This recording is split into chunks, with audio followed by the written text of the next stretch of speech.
Not to mention you're facing the second best rush defense in the FCS. Not to Nichols. mention, correct. And how about this? They go fake on the punts, and room to run for Honstein has got the first down and more. And then Morton shoves him out of bounds about 10 yards into the boundary. Welcome to another edition of the Demon Huddle presented by Cross Financial Group here, starting as we almost always do. Didn't do it last week. Try to switch up the mojo just a little bit. Joined now by the head Demon, head coach Blaine McCorkle, and coach. Let's just jump right into last week there at Nichols. We talked about before we got on air. Two of the three phases you played well enough to win, defensively and in the kicking game. That third complement, as it's kind of been so far an 8-week search for that third complement, still searching to put all the pieces together. Yeah, still searching. It was not a good performance offensively. That's no secret to anybody. We didn't play well enough to win. Our defense did play very hard and very well. Special teams played good enough and gave us a chance, kept us in the game, but we never could really find that spark on offense, and we're still battling through a lot of injuries, a lot of new bodies, guys in new places. But at the end of the day, sometimes you just got to play harder, and maybe we didn't at times in some specific spots, and that's something that we are addressing immediately and in a hurry, because that hasn't been the issue. Our issues have been more consistency because of new bodies, injuries, youth, whatever.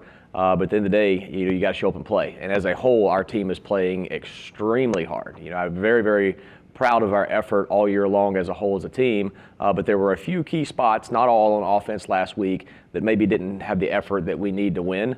And that's going to get addressed in a hurry.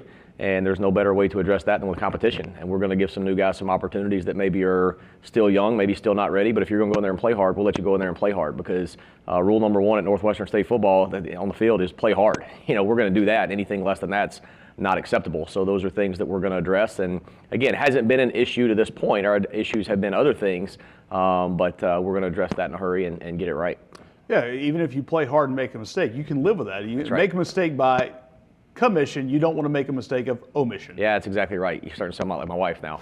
Those are two words she uses all the time, and you're exactly right. Sometimes, since you start playing football in Pop Warner League, your coaches always tell you if you make a mistake, make it full speed, and that's what we've got to do. And we didn't do that. We locked up a couple times. We made some mistakes where if you just play hard and go the right direction, sometimes things work out. So something that we've got to get corrected in a hurry, and I assure you we will. Well, anytime you're compared to Gina McCorkle, as far as being a head coach or being a speaker, I'll take that 100 times a day and twice on Sundays. She can bring the juice. There's no doubt about that. So yeah.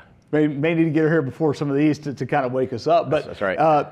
We talked about it again, and it just seems that when things are going poorly result-wise, like you talked about, the effort's been there, the growth has been there, it seems that certain things get more and more magnified. I think this was a game at Nichols where the margins, the razor's edge between a big play for you and a big play for them, or a momentum shift, was on that knife's edge, and it just seemed every time to go in the favor of Nichols. Yeah, it did. And, we talked, just a second ago, we were focusing really on the issues with offense, but in the other two phases as well, we have no margin of error because of where our team is. So though our defense as a whole played really well, played well enough to win in a lot of aspects, we still dropped 3 interceptions. Those 3 interceptions, 2 of them directly turned into points, where if you get those, now the game shrinks, the game's a little bit closer. Maybe that does give your offense a little bit of juice, a little bit of motivation to go out there and keep fighting a little bit more to try to get that score, to put it within a score or a score and a half, which those, 2 of those 3 definitely would have done. So it is a razor thin edge with where we are, and we have no room for error. So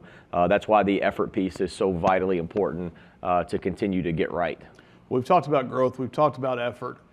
We don't talk about fake punts very much. So we're going to talk about it right now. So Reed Honstein has had a very busy year handling both place kicking and punting duties. Maybe he could have gone in at running back the way he handled the fake punt. We may not go that far, but a 21-yard run on a fake punt, and that's a big moment for a kid like that has worked his way, didn't have the best statistical year last year, comes in with a new opportunity, and so far has run with it like you've talked about. Yeah, Reed's done a great job, and he's kind of gotten better every week, and he's a fun kid to be around. He's always got a smile on his face, and he comes to work every day, and with your specialist, that's what you want. Just a guy that's in a good mood, has good body posture, good body language, works, corrects his mistakes, and takes advantage of opportunities when they're there. He had an opportunity to make a play.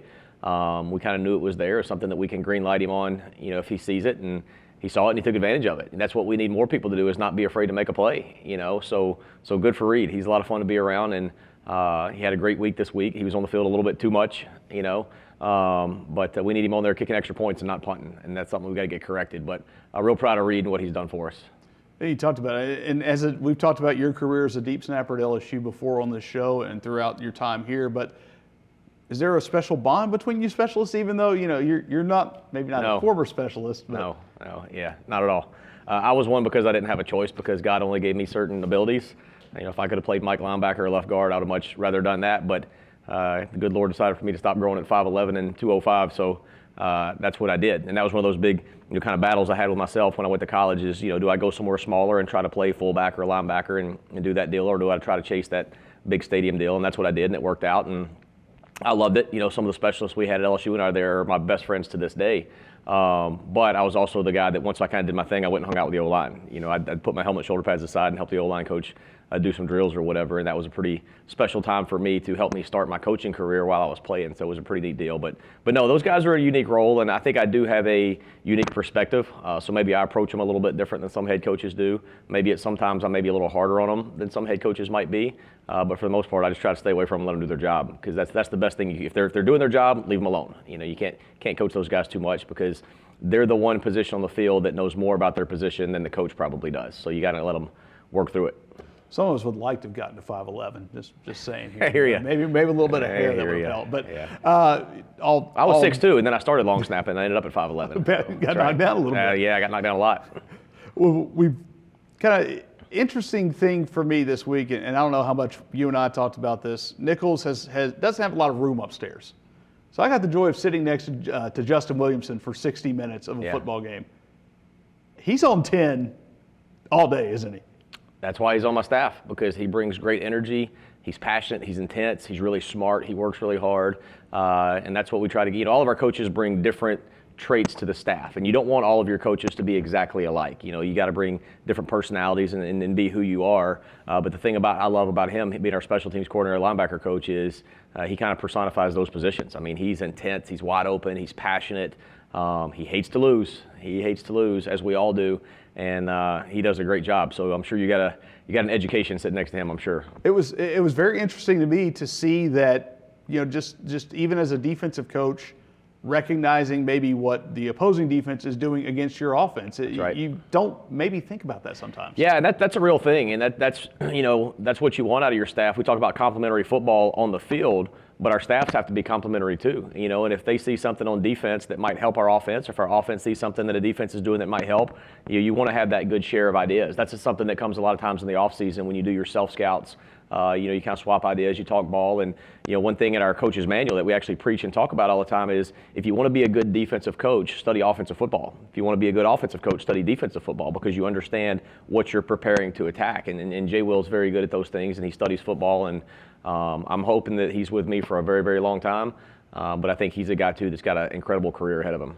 He does. If not, he'll go be a Red Bull salesman, because that's right. He's a human right. Red Bull at this point. That's right. Yep. As we look ahead to Lamar, you're back at home. You're in this rotating away, home, away situation the rest of the year. But back at home, it's homecoming. There's always a different energy around this game, and it's kind of been that way the last few weeks. Whether it was the Southland Open, the Southland home opener, you've gone down to face another rival. Now you're at home for homecoming.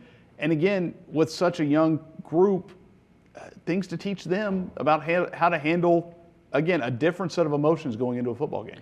Yeah, well, in college football, you really shouldn't know it's homecoming until you show up to the game and say, oh, it's homecoming, But there are some things that are required of us during the week, some traditions that we definitely want to be a part of and honor, and, parades, pep rallies, things like that. We definitely want the guys to enjoy their college experience and know what that feels like. So at the same time, though, you've got to get ready for a game, and you can't allow those things to be distractions. And, with us being such a very, very young team, we're going to have to spend a lot of time emphasizing and focusing on the game and not the extracurriculars, because at the end of the day, if you don't win the game, homecoming's off or not, right? So you got to go out there and try to win the game. So, but we're excited about that. It's my first homecoming here in Natchitoches, so I'm excited to see what it looks like and see the energy, and hopefully we'll have a good crowd. We got a really, really good opponent we're playing in Lamar, so it should be a fun week.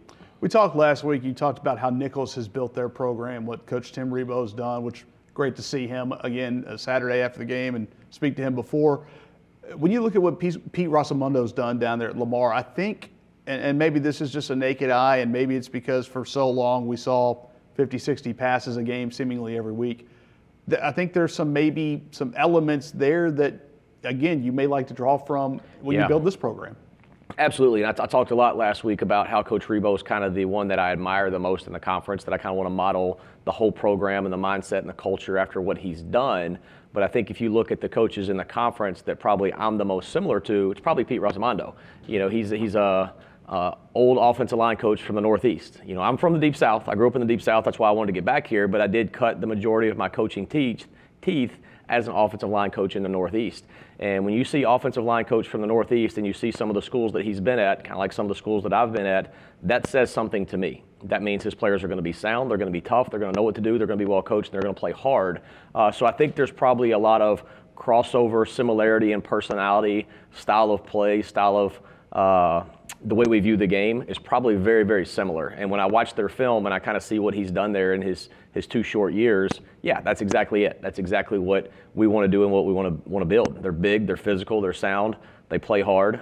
That's who we want to be. And again, that kind of goes back to that Northeast offensive line culture that's very, very real. And sometimes down here, we get a little bit arrogant with our Southern football, rightfully so. We're very proud of it, and we've got great football. But I think one thing that people miss, and I did, okay, I was ignorant to this until I went to the Liberties, the Richmonds, the Delawares, and spent time playing against people like Maine and New Hampshire. There's some really, really good football up there, but there's some great coaching up there because those guys, they just have a little bit different mindset and approach. They're very business-minded in how they approach the game, and it puts out a pretty good product.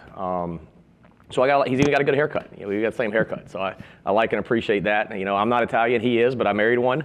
You know, I worked for one for 10 years who was really one of my biggest mentors in coaching. So I think there's a lot of carryover there that's pretty similar with our two programs. Well, maybe he and Gina can get together and discuss little recipes. Maybe get some new food out of this trip. Yeah, I think they might be distant cousins. They both have last names that end with an O, so they're all related somewhere. So. Well, you're talking to one whose mother's a Capello. So there you go. We throw O's around there. So whether it's Rocco, Rosamundo, Capello, Lucido. Lucido. That's right. Yeah. I was going to say Lucindo. I know it's close. Yeah. Maybe we're all related down the line, but we're related here by football. And that's right. As always, Coach, we want to thank you for your time, and we'll be back with Northwestern State Defensive Coordinator Matt Connor when the Demon Huddle rolls on here on YouTube. Let's try that again.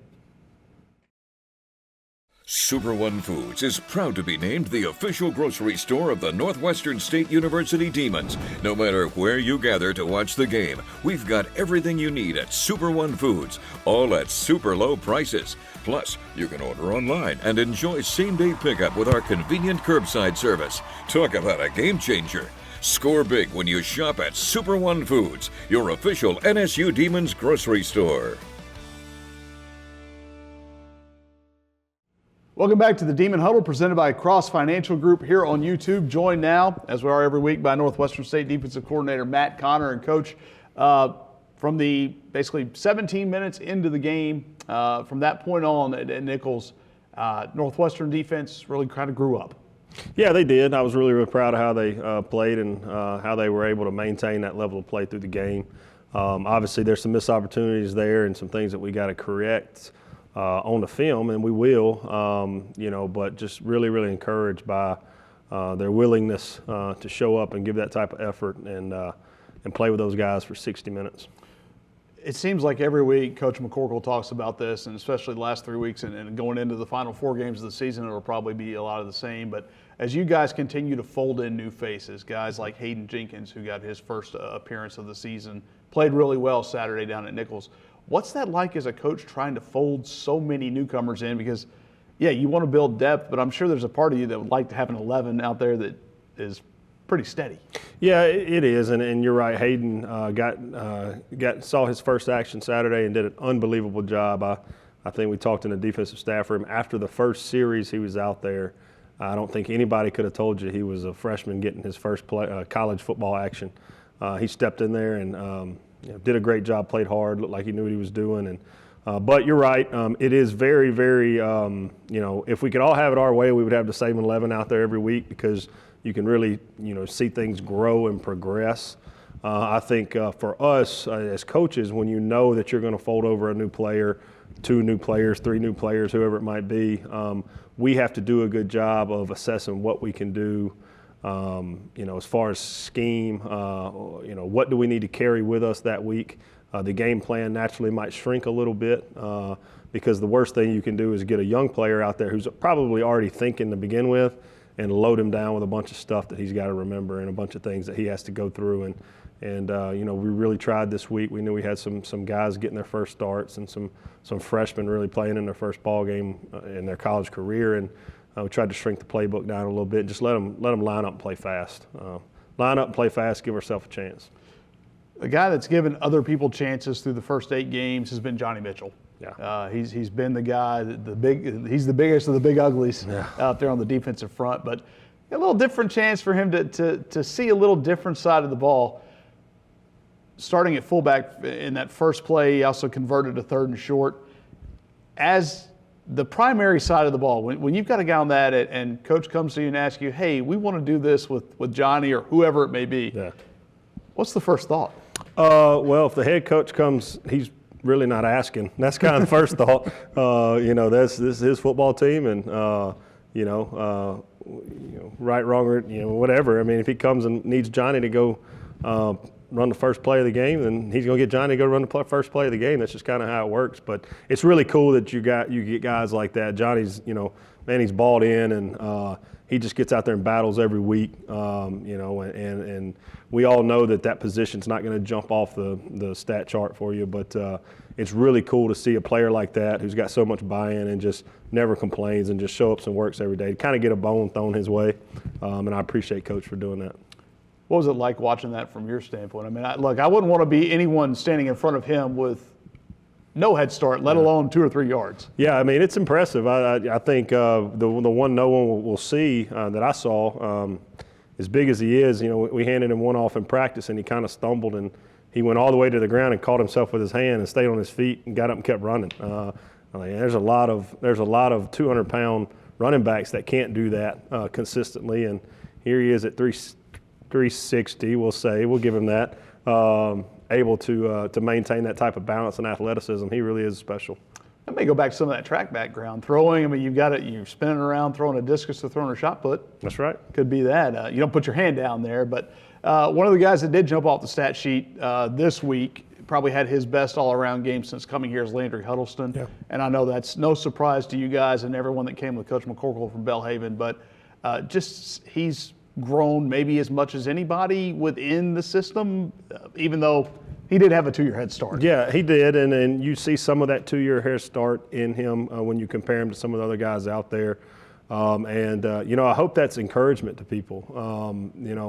If you ask me my perfect vision for a Northwestern State defense, it's 11 Landry Huddlestons. It's 11 guys that go out there and play just like he plays every snap with his hair on fire, and even if he makes a mistake, make it so fast that you got a chance to make up for it. And we'll get there. I was really, really proud of the bunch that we brought with us. I thought they showed that the ability to do that. And I really challenged them after the game and kind of used Landry as an example.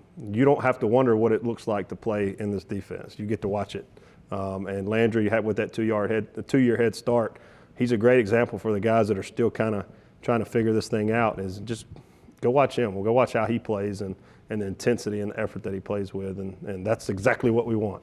I still say he's Daniel Bateman from the Replacements. Yeah, I think that is who he is to me. And we don't thank Jack Benjamin for pointing that out. So thanks, Jack, on the broadcast there. But really do think that he's the John Favreau guy that's going to run through a wall and put his head down. And I'm not betting on him against the wall. No, that's right. Absolutely not. As you look toward Lamar, we talked about it with Coach McCorkle. There may be some similarities in Lamar and Nichols in a sense that you're going to find fundamentals and you're going to find a lot of physicality up there from that front. Yeah, you're exactly right. They're a good football team. Got a lot of respect for that program and what they've done over the last 2 years, and really kind of flipping a new identity from what I've researched and studied about Lamar in the past. Right, wrong, or indifferent. They kind of looked a little bit different the last 2 years, and they're really, really physical. They really lean on the run game, they got offensive lines, big. They're long. They do a good job of just leaning on you, and they got a really impressive running back, number 6, who does a really, really good job. He's patient. He's got good vision, and then the guy I think that really makes them go is their quarterback. He's a game manager. He can definitely throw the ball down the field. But where he really can hurt you is with his legs. They've got some design runs with him. If you're not careful, if you're not gap sound, if you're not, assignment sound, he can pull that thing out of there at any point in time. And I think every run play they have has got about 3 different plays attached to it to mess with your eyes and make you defend the whole field. So eye discipline, I mean, kind of like the old triple option. Yep. Eye discipline and assignment football. If you're a quarterback player, you got to be a quarterback player. You can't go down and try to do somebody else's job. If your job is to chase the puller and mesh charge it, you have to do that. You can't just decide on one play, I'm not going to do it. That's when it's going to squeak through. So we've got to do a good job with that. I think it would go without saying that we do have to mention Blake Gocher did play a couple of years at Lamar, including last season. So a guy that really seems to have, and I mean this as a compliment, no heartbeat, a very slow, low heartbeat. Probably the right type of attitude to have going against your former team. Yeah, he'll be juiced up for sure. Any competitor would. But what I know about Blake is he's going to show up and be Blake. And that's really kind of the best compliment you can give him. He's going to show up. He's going to play really hard. He's going to play clean. I can bet he's probably going to rack up a bunch of tackles. That seems to be what he does. And he's going to end plays at the football. That's Blake, and I would expect him to do nothing different this week. Yeah, 8 games in, he's already over 100 tackles. Pretty amazing year he's had so far. Well, that's Northwestern State defensive coordinator Matt Connor. We'll be back with offensive coordinator Norman Joseph as we wrap up the Demon Huddle presented by Cross Financial Group here on YouTube. Whether it's in the trailer, behind the camera, or on the air, NSU has a place for you. Learn the ins and outs of an ESPN broadcast while getting a full-fledged education in sports media or broadcast journalism. Northwestern State University, New Media, Journalism, and Communication Arts. Learn more at nsula.edu/newmedia. Welcome back to the Demon Huddle presented by Cross Financial Group. Joined now by Northwestern State offensive coordinator Norman Joseph. And Coach, just nothing else to say, but it was a tough one on the offensive end there at Nichols. Yes. And I guess maybe not to be terribly surprised, Nichols always does have a good physical defense. And they showed it Saturday for sure. It's well coached, very great scheme. There were some pressures that they brought on us, and we felt like that we were going to be seeing it, seeing some pressures. We didn't, and early going, we had talked about as a staff that depending on how we handled the blitz early was determined how much they were going to continue the blitz, and they just kept coming with it. So it's definitely something we've got to prepare for, be ready for, and take into consideration as we move forward through this season. You may not face as tough a defense that the rest of the way. I mean, you're going to face some good ones. Southeastern's playing a lot better defensively. As you go on, Lamar's kind of built a lot like Nichols in a lot of ways. Maybe not quite to the statistical level that Nichols is, but again, you're going to face a Lamar team that's probably going to look at that tape and maybe come with a lot of the same attitude. Yes, and they're a pretty good blitzing team anyway. So this one, in as far as a contrast to what Nichols did, Nichols was not a big blitzing team. However, we felt like that was going to be the case. Going into this ball game, we know that Lamar does blitz, and so we need to be well prepared and ready for their pressures. Bit of a unique start to last week's game, running Johnny Mitchell out there at fullback. What's when you take somebody from the other side and you do that, and a lot of these kids, play both ways in high school or maybe have a background on the other side of the ball. What's that like? Is there any you feel like you don't want anything to happen to them because then you lose your starting defensive tackle? Well, yes and no. I don't think we take a chance on getting a player hurt. It is an opportunity for him to get an extra play, and by getting that extra play, it helps. Gave us some energy, gave us some enthusiasm. He got a key first down running the football for us later on in the quarter, and so there's a positive end to that. However, where some folks would be cautious, we just look at it as an opportunity to get on the field and make another play. You were a defensive back as a player, correct? I played. I did yes and no. I was recruited as a wide receiver. But some people don't know that. But I was recruited as a wide receiver. That's what I played up until my senior year in high school. And then when I got to Mississippi State, we had a shortage of quarterbacks, and so I asked to be moved to quarterback, and I played there. And then my senior year, I did move to the secondary. So, but my primary responsibility was playing special teams. And my senior year, junior year, I played some at quarterback, but not a whole lot of defensive back. Okay, let's put you back in the defensive backfield for a little while. If Johnny Mitchell's running at you, what do? I run. Away. I run away. And or you you go for his ankles, and that's kind of what they did. They went for his knees or lower, and I can tell you that was a smart play on their part. One of the things that I think I got to watch in the booth with Justin Williamson, Northwestern's linebackers coach and special teams coordinator, I thought was very interesting. He talked so many times about just how fundamentally sound Nichols was. And again, it seemed like it was more, he was looking at it through a defensive lens, but again, Pat McQuaid didn't have his best game, but no turnovers from a Nichols offense. Again, something to model yourself after. Yes, they're a well-coached team. I said that earlier. They do the little things right. They play hard. You look at them.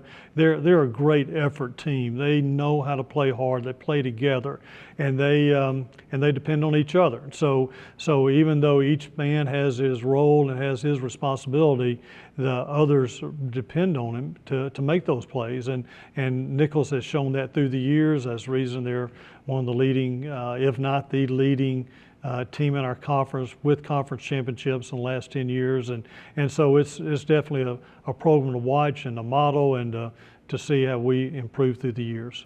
Well, you've had a lot of moving parts this year. I don't think that's a secret to anybody that's watched for the first 8 games. It's been a lot of, he's been in one game, maybe out another, and as soon as he gets back, you lose somebody else. Talk to Matt Connor about this on the defensive side. The challenges of, and especially maybe on an offensive side, moving new guys in. I mean, how challenging is that for a coordinator? Yeah, you try to play to a player's strengths, and when a guy goes down, now you got to find out and evaluate what is this next person's strengths. Is he a runner, a thrower? Is he a tailback that's a power runner or a speed guy outside? And so you want to play to their strengths to give them some momentum, to give them some confidence, and then you open up the package to them.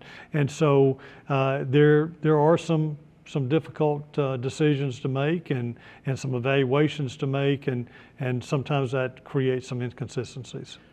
You've been a lot of places in your coaching career. Is this maybe one of the youngest teams you've dealt with? It is the youngest.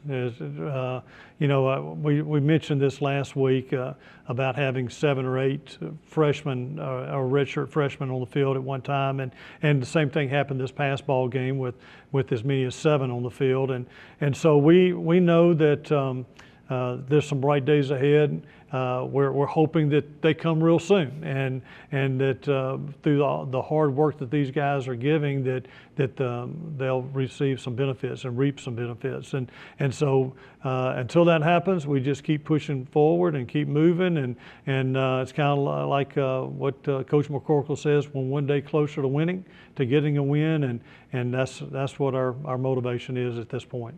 Saturday's homecoming game, we've talked about with Coach McCorkle the differences in obviously high school. High school homecoming is a little bit different than college homecoming. You had a homecoming in a sense when you got back here in January. Any maybe memories from your first stint here in terms of any memorable homecoming stuff, homecoming games? Yeah, I don't remember the homecoming games, but because I don't know who we played, but I do know this, that we had some success for homecoming. We had some great seasons then, and put together some fantastic years when I was here. But there was, it's always exciting. The fans they come back, the supporters come back, the alumni are in town, and the players, it gives them a little more pep, a little more vinegar to get out there and hop and move and play and create a play or make a play. And so we're excited about what Saturday brings. One of those things getting you back here is seeing Sam Goodwin back around here.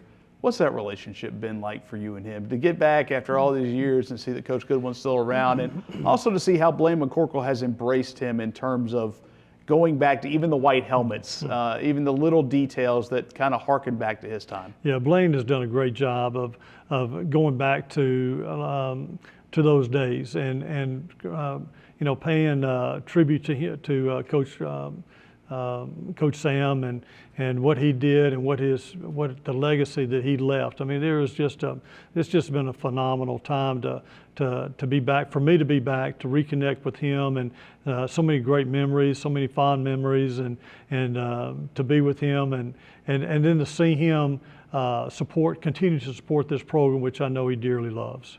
Well, Coach, we appreciate your time and your support for this program, and that will wrap up another edition of the Demon Huddle. We'll see you next week here on YouTube for the Demon Huddle, presented by Cross Financial Group.